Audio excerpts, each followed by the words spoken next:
ধরুন আপনি আপনার বন্ধুরা মিলে একটি চায়ের দোকানে চা খাচ্ছেন।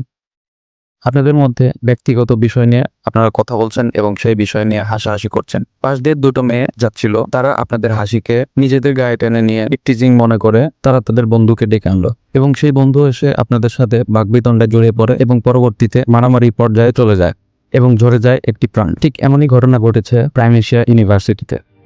19 এপ্রিল 2025 জাহিদুল ইসলাম পারভেজ, বয়স 24, prime Asia university textile engineering বিভাগের 3য় বর্ষের ছাত্র। তার বাড়ি ময়মনসিংহের ভালুকায়। বন্ধুরা বলতেন পারভেজ ছিল হাসি খুশি, বন্ধুবৎসল এবং সবসময় নতুন কিছু শেখার আগ্রহী। সেদিন বিকেল আনুমানিক 4টার দিকে পারভেজ তার বন্ধুরা মিলে ক্যাম্পাসের পাশে একটি দোকানে বন্ধুদের সঙ্গে সিঙ্গারা খাচ্ছিলেন। তাদের মধ্যে ব্যক্তিগত বিষয় নিয়ে কথা হচ্ছিল এবং তারা হাসাহাসি করছিল। সেখানে সদ্য ভর্তি হওয়া ইংরেজি ও ইন্টারন্যাশনাল হসপিটালিটি ম্যানেজমেন্ট বিভাগের 2 ছাত্রী ছিলেন। তারা পারভেজের হাসিকে মনে করে তাদেরকে টিজিং করছেন। পরবর্তী ছাত্রী 2 জন বিশ্ববিদ্যালয়ে অভিযোগ করলে বিশ্ববিদ্যালয়ের প্রক্টর পারভেজকে ডেকে নেন। পারভেজ দাবি করেন তিনি কাউকে উত্ত্যক্ত করেননি এবং তা প্রমাণিত হওয়ার পরেও পারভেজ তাদের কাছে ক্ষমা চান। কিন্তু মেয়ে দুইটি এতে ক্ষান্ত থাকে না। তারা তাদের বন্ধুদেরকে ডেকে আনে এবং পারভেজ যখন ক্যাম্পাসের বাইরে বের হন তখন তাদের উপরে আক্রমণ শুরু করে এবং এক পর্যায়ে পারভেজকে ধারালো অস্ত্র দিয়ে তার বুকে আঘাত করে।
পারভেজকে কুর্মিটোলা হাসপাতালে নেওয়া হলে চিকিৎসক জানান হাসপাতালে নেওয়ার আগেই তার মৃত্যু হয়েছে। পারভেজের মৃত্যুতে পুরো ক্যাম্পাস জুড়ে নেমে আসে শোকের ছায়া। পারভেজের সহপাঠীরা দাবি করেন পারভেজ নির্দোষ ছিলেন এবং তাকে পরিকল্পিতভাবে হত্যা করা হয়েছে। বিশ্ববিদ্যালয়ের টেক্সটাইল বিভাগের শিক্ষার্থীরা অভিযোগ করেন ইংরেজি বিভাগের শিক্ষার্থীরা বহিরাগতদের নিয়ে এসে পারভেজকে হত্যা করেছেন। পারভেজের চাচাতো ভাই হুমায়ুন কবির বাদী হয়ে বনানী থানায় 8 জনের বিরুদ্ধে মামলা দায়ের করেন। মামলায় অজ্ঞাতনামা আরো 20 থেকে 30 জনকে আসামি করা হয়। 21 এপ্রিল সকালে বনানী থানার অফিসার ইনচার্জ রাসেল সরওয়ার জানান হত্যাকাণ্ডের ঘটনায় জড়িত থাকা অভিযোগে 3 জনকে গ্রেপ্তার করা হয়েছে। জানা গেছে পারভেজ ছাত্র দলের সঙ্গে জড়িত ছিল এবং ছাত্র দল অভিযোগ করছে পারভেজ হত্যা পূর্ব পরিকল্পিত এবং তারা পারভেজ হত্যার দায়ী হিসেবে বৈষম্য বিরোধী ছাত্র আন্দোলনের নেতাদেরকে দায়ী করছে। বৈষম্য বিরোধী ছাত্র আন্দোলনের বনানী থানা কমিটির যুগ্ম আহ্বায়ক সুবহান নিয়াজ তুষার ও যুগ্ম সদস্য সচিব হৃদয় মিয়াজির নেতৃত্বে বনানী এলাকার বেশ কিছু উচ্ছৃঙ্খল সন্ত্রাসী জড়িত ছিল।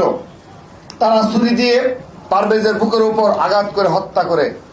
বৈষম্য বিরোধী ছাত্র আন্দোলনের নেতারা তাদের ভেরিফাইড ফেসবুক পেজে পোস্ট করে এই দাবি অস্বীকার করেছে এবং তারা পারভেজ হত্যার বিচার চেয়েছে। পারভেজের মৃত্যুতে শুধু ক্যাম্পাসে নয়, তার পুরো গ্রামে নেমে এসেছে শোকের ছায়া। তার পরিবারের অবস্থা খুবই খারাপ। পারভেজের মৃত্যুতে পারভেজের মা পাগল প্রায়, বারবার জ্ঞান হারাচ্ছেন তিনি। পারভেজের বাবা বলছেন আমি বাচ্চা থেকে খেলাম, আমার সন্তান এই জন্য বাচ্চা থেকে খেলাম, একটা হাত তো ভেঙে দিত, 2টা হাত তো ভেঙে দিত, খালি মুক্ত আমার সাথে কথা বললে আমার আব্বা করে ডাকতো, আমি আব্বাটা শুনতাম। একটি তরুণ প্রাণ যে শুধু পড়াশোনা করছিল, কেন তাকে হত্যা করা হলো? কে দেবে এই হত্যার জবাব? পারভেজের পরিবার ও সহপাঠীরা ন্যায় বিচার চান। পারভেজ হত্যায় তাদের সহপাঠীরা বিক্ষোভ জানিয়েছেন, তাদের গ্রামবাসীরা বিক্ষোভ জানিয়েছেন। তুচ্ছ একটি ঘটনা নিয়ে ঝরে গেল একটি তরুণ প্রাণ। যদিও সে কোনো রাজনৈতিক দলের সাথে সম্পৃক্ত ছিল, কিন্তু এমন মৃত্যু কারো কাম্য নয়। শুধুমাত্র ভুল বোঝাবুঝির কারণে পারভেজকে আজ খুন হতে হলো। আমরা পারভেজ হত্যার সুষ্ঠু বিচার চাই। আপনি যদি ন্যায় বিচার পক্ষে থাকেন, ভিডিওটি শেয়ার করুন, কমেন্টে লিখুন জাস্টিস ফর পারভেজ। আমাদের চ্যানেলকে সাবস্ক্রাইব করুন। আমেরিকা চায়নার বাণিজ্য যুদ্ধ সম্পর্কে জানতে উপরে ভিডিওতে ক্লিক করুন।